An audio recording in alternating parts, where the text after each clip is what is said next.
อ้าวสีท้ากันไม่ใช่นี่ เอารถทับไปขาย สีไปขายไม่ใช่ จักแหล่เลาะไปนี่แหละ ตัวบ่ต้องแบกให้มันยุ่งยากลำบากอ่อนเพลียเสียน้ำมันดอกเขามีวิธี บัว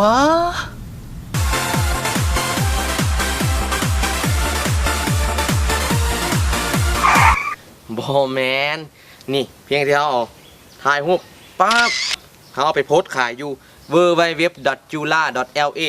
หรือว่าเขามีสมาร์ทโฟนแท็บเล็ตรุ่นใดก็ได้เขาสามารถโหลดแอปพลิเคชันที่มีชื่อว่า jula.la มาเพียงเท่านี้เขาก็สามารถขายเครื่อง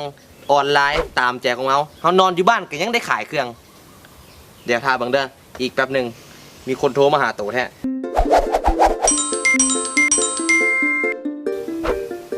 ฮัลโหลจัสบายดี